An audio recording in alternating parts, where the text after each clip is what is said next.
আসসালামু আলাইকুম। ওয়ালাইকুম আসসালাম। আজকে আমরা একটা বিশেষ অনুরোধে আলোচনা করছি। খুলনা মেডিকেল কলেজের ছাত্র আসিফ। ও আচ্ছা, আসিফ। হ্যাঁ, আসিফ জানতে চেয়েছেন নবী করিম সাল্লাল্লাহু আলাইহি সাল্লামের জীবনের শেষ দিকের একটা খুব গুরুত্বপূর্ণ ঘটনা নিয়ে, মানে বিদায় হজ আর বিশেষ করে আরাফার দিনের তাৎপর্য। খুব ভালো একটা বিষয়। আসিফকে ধন্যবাদ আগ্রহের জন্য। আমরা চেষ্টা করব বিষয়টা নিয়ে কথা বলতে। আমরা মূলত কোন সোর্স ব্যবহার করছি আজকের আলোচনার জন্য? আমরা প্রধানত সিরাতে ইবনে হিশাম দেখব। এটা তো নবী জীবনের একদম প্রাচীন আর নির্ভরযোগ্য একটা গ্রন্থ, তাই না? হ্যাঁ, অবশ্যই। তো এই বইয়ে দশম হিজরিতে যে বিদায় হজ হয়েছিল সেটার প্রস্তুতির কিছু তথ্য আছে। যেমন ধরুন, জুলকাদা মাসের শেষের দিকে নবী সাল্লাল্লাহু আলাইহি ওয়াসাল্লাম হজের জন্য তৈরি হচ্ছিলেন। হুম। আর সাহাবীদেরও প্রস্তুত হতে বলেছিলেন। আচ্ছা, তাহলে চলুন সেই সময়ের প্রেক্ষাপট আর এর গুরুত্ব নিয়েই কথা শুরু করা যাক। নিশ্চয়ই। সিরাতে ইবনে হিশামে আছে যে জুলকাদা মাসের প্রায় শেষ দিকে, মানে সম্ভবত মাস শেষ হতে 5 দিন বাকি ছিল, হ্যাঁ, এরকমই বলা আছে। তখন নবিসা হজের জন্য মদিনা থেকে রওনা দেন।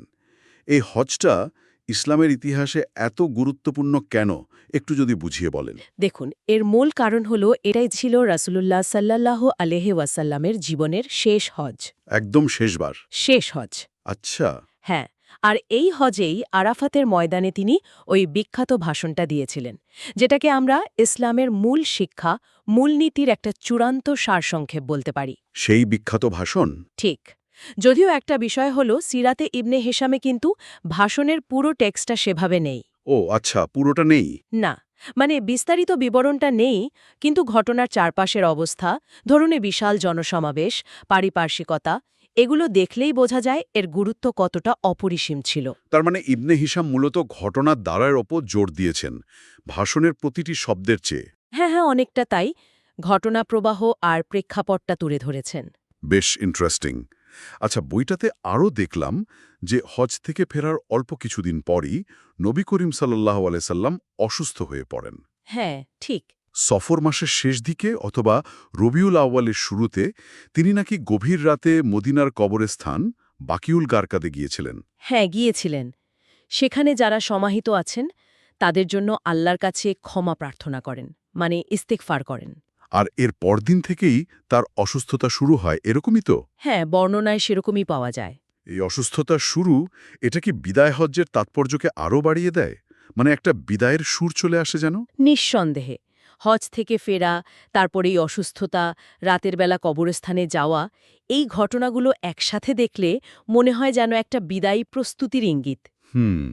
এটা তো স্পষ্ট যে আরাফাতের ময়দানে ওই ভাষণটা ছিল উম্মার প্রতি তার সামগ্রিক দিকনির্দেশনা দেওয়ার শেষ বড় সুযোগগুলোর একটা।